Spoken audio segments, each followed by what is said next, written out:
Hey guys, welcome back to the channel. If you are new here, my name is Jared Scott. I am a professional speaker. I've booked over 1,000 paid speaking engagements in my career before the age of 30. And in this video, I am going to show you how you can become a great speaker even if you don't have a stage to speak on. So today in this video, I am going to show you 3 ways that I practice my messages. Tip number 1, practice on audio first. A lot of people like to write down their speeches and then memorize it. The problem with that is we write in written language and we speak in spoken language. So when you're writing your speeches down and memorizing it, you sound robotic because you're memorizing written language and you're trying to speak in written language. It just doesn't sound right. Go watch a TED Talk. Most people write their TED Talks and you can tell. You can tell when somebody's up on stage and they're a natural speaker. It just sounds great. It sounds like a story. But you can tell when somebody wrote it and they're not a real speaker. They're just someone who memorized an essay. And that's exactly how you sound when you write your speeches before you speak them. So what you're going to do is you're going to take your phone, go to the voice memo app, and I want you to record for 10 minutes straight talking about any subject, preferably a subject that you plan on talking about in the future.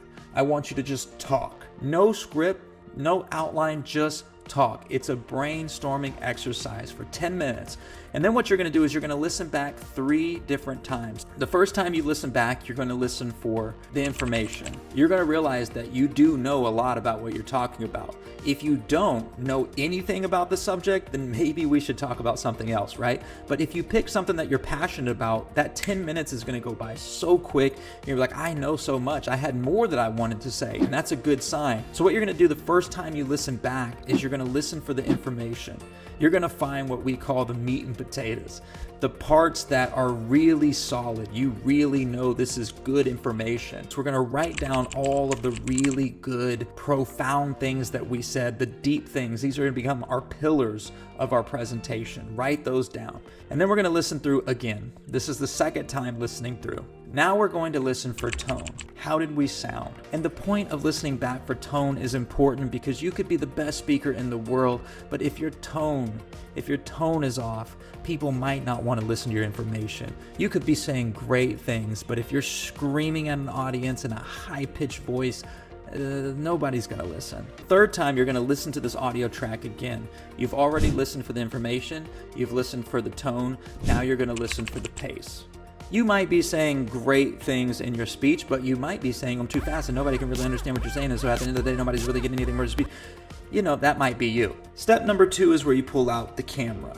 We're going to do the exact same thing that we did on the voice memo on video now. Film ourselves for 10 minutes giving the same speech that we've already refined, and then we are going to watch it back 3 separate times. The first time, I want you to mute the video and just watch your body language. Some of you might be using your hands in unnecessary ways, like this. Some of you might be stiff as a board and look like those fish from SpongeBob. Meep, meep. But either way, now you know and you can fix it. Now I want you to play the video again. This is the second time, and you're going to turn the sound back on. That's fine, but you are going to watch for your eye contact. Now, of course, I don't want you staring into the camera the entire time because that's not how you're going to speak to your audience. But you do need to make eye contact with your audience from time to time. Finally, the third time that you watch this video, I want you to watch for your movement. Are you pacing back and forth? If you are, here's something you could try. In order to make sure that you are talking to the entire audience, not just one section because you are standing still like a pole, you want to make sure you hit each zone of the stage. So what you can do is walk in a W pattern from the front left to the back center, to the front center, to the back right, to the front right, and you just repeat this W pattern.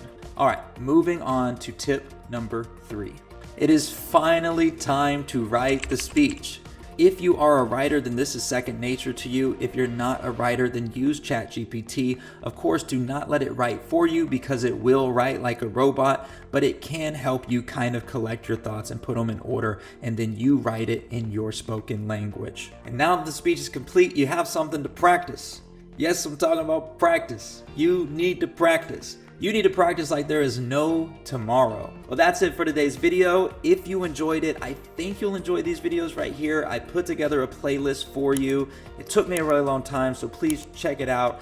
If not, it's okay. See you next time. Peace.